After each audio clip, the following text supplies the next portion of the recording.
ఓం శ్రీ పద్మాక్షే నమః. మాఘమాస సందర్భంగా దశమ వార్షికంగా సూర్యారాధన సహిత మహాలక్ష్మి సహిత కోటి కుంకుమార్చన అనేటువంటి బృహత్తర కార్యక్రమం చేయడానికి సంకల్పం చేయడమైంది. దశమ వార్షికం అంటే 10వ సంవత్సరంలో భాగంగా గత 9 సంవత్సరాలుగా జరుగుతూ ఉన్నది సూర్య ఆరాధన. అందులో మిక్కిలి చండీ ఆరాధన కూడా చేయడం జరిగింది. శతచండీ, హోమ శతచండీ, మహాలక్ష్మి ఆరాధనలు, ఇలా విశేషమైన ఆరాధనలు ఈ క్రతువులో చేయడం అయింది. దశమ వార్షికంగా అప్పటి వరకు ఎవరి చేత పూజాది క్రతువులు చేయించేటువంటి విధానంలో చేయలేదు. ఈ సంవత్సరం కోటి కుంకుమార్చన అంటే మహిళలు అందరి చేత కూర్చోపెట్టి వాళ్ళందరినీ ఒక వరుస క్రమంలో కూర్చోబెట్టి శ్రీ సూక్త విధానంగా పూజాది క్రతువులతో వాళ్ళందరూ అమ్మవారిని అర్చించే విధంగా చెయ్యాలి. అలాగే ఈ కార్యక్రమంలో పాల్గొని వెళ్ళిన తర్వాత వారు కూడా ఇంటి దగ్గర ప్రతినిత్యం దేవతారాధన చేసే విధంగా చెయ్యాలి అనే ఉద్దేశంతో ఇంట్లో ఏం పూజ చేసుకోవాలి, ఎలా చేసుకోవాలి అనేది ఎవరికీ తెలీదు.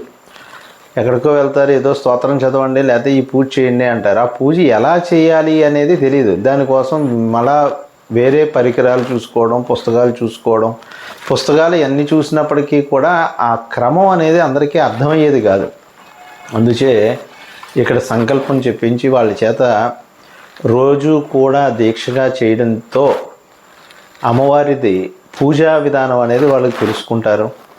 అదేవిధంగా సువాసి నర్చన ప్రేత శోభన శుద్ధమానస, సువాసినులు ఎవరైతే అందరూ గుమిగూడి కానీ ఎవరైతే సౌభాగ్యకరమైనటువంటి మహిళ ఎవరైతే అమ్మవారిని అర్చిస్తుందో అమ్మవారు సంతృష్టి చెందుతుంది వాళ్ళు చేయడం వల్ల.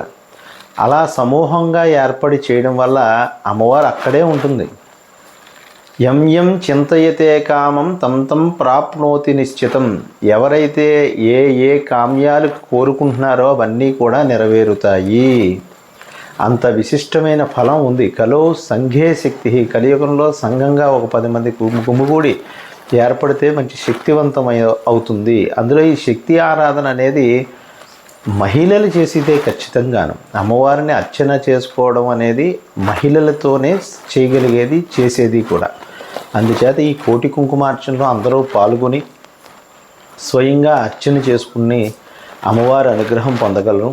అలాగే ఈ కుంకుమార్చన ప్రతి మహిళకి కూడా అందుబాటులో ఉండాలి, అందరికీ తెలియాలి, అమ్మవారిని అందరూ అర్చించాలి అనే ఉద్దేశంతో అన్నీ ఉచితంగానే, అంటే ఉచితం అంటే సంభారాలన్నీ కూడా యాగ నిర్వహణలో భాగంగా ఏర్పాటు చేయడం అవుతుంది.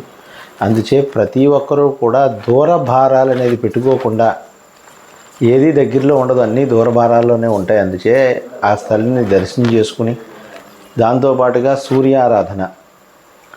సూర్యారాధనలో ఎటువంటి రోగమైనా నివృత్తి అవుతుందన్నమాట. ఆ సూర్యతీర్థం 11:30, 12 ప్రాంతంలో ఇవ్వడం జరుగుతుంది. అలాగే మధ్యాహ్నం లక్ష్మీ హవనాలు ఇవన్నీ కూడా దర్శనం చేసుకోండి. ప్రతి ఒక్కరు భీతికరమైన విధానంలో ఉంటూ ఉంటారు. ఆ భీతి పోవాలి అంటే హారతులు దర్శనం చేసుకోవాలి. ఇవన్నీ కూడా ఈ విశేషమైన క్రతువులన్నీ కూడా పక్షదీక్షగా ఏర్పాటు చేయడమైంది. అందరూ దర్శించి అమ్మవారిని అర్చించి తరించగలరు.